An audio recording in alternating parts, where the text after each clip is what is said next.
October মাস মানেই বিশ্বব্যাপী স্বীকৃত ব্রেস্ট ক্যান্সার সচেতনতার মাস, যে উপলক্ষে বাংলাদেশের রোগীদের সচেতনতা বৃদ্ধিতে এবং সাথে ফ্রি স্ক্রিনিং সেবার আয়োজন করেছে স্কিন কেয়ার প্রতিষ্ঠান রিজুভা wellness centre.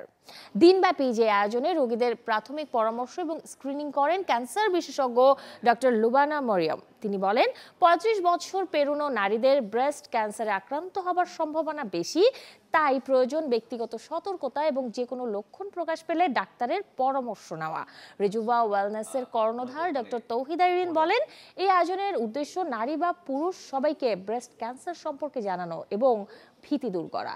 October breast cancer awareness month, এটি শুধু একটা সিম্বলিক মান্থ না, এই মান্থ কিন্তু পাওয়ারফুল কিছু মেসেজ কনভে করে প্রতিটি নারীকে। আমরা নারীরা তো অনেক স্ট্রং, অনেক পাওয়ারফুল। যত ব্যস্তই থাকি না কেন, একটা কাজই করতে হবে, সেটি হচ্ছে সেলফ কেয়ার, নিজের যত্নটি নেওয়া। আর ব্রেস্ট ক্যান্সার এর শনাক্ত যত দ্রুত হয়, চিকিৎসাও কিন্তু তাড়াতাড়ি সম্ভব। সে কারণে দরকার সেলফ এক্সামিনেশন, স্ক্রিনিং এবং বিশেষজ্ঞ অর্থাৎ এক্সপার্টের পরামর্শ। রিজুভা ওয়েলনেস বিশ্বাস করে যে সচেতনতাই সুস্থতার চাবিকাঠি। তো সেক্ষেত্রে আজকের একটা ছোট্ট পরিসরে আমরা আয়োজন করছি, যার মাধ্যমে আমরা অ্যাওয়ার করছি, অনুপ্রাণিত করছি আমরা মেয়েরা যেন তাদের ফ্রেন্ডদেরকে, ফ্যামিলি মেম্বারদেরকে উৎসাহিত করে একটু সেলফ কেয়ার, একটু স্ক্রিনিংয়ে।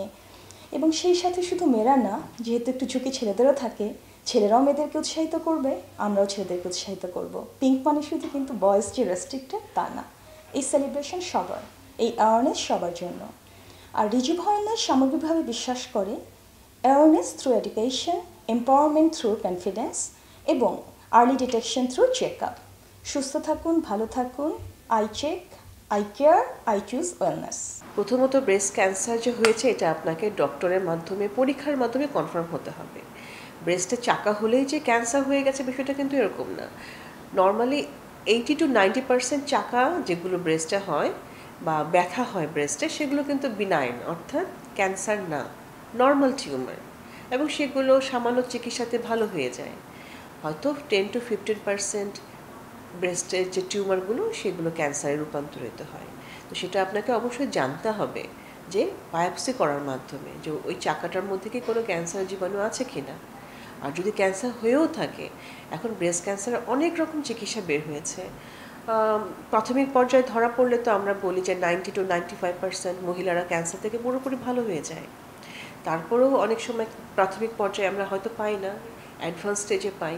সেক্ষেত্রে আমরা ডাক্তাররা একটু স্ট্রাগল করি, কিন্তু যদি সঠিক সময় চিকিৎসাটা নিতে পারে এবং ডক্টরের পরামর্শ অনুযায়ী ধাপে ধাপে চিকিৎসাগুলো নিতে পারে, তাহলে কিন্তু ব্রেস্ট ক্যান্সার এখন অনেক রোগী কিন্তু এখন পুরোপুরিভাবেই স্বাভাবিক জীবনযাপন করছে চিকিৎসা শেষ করে।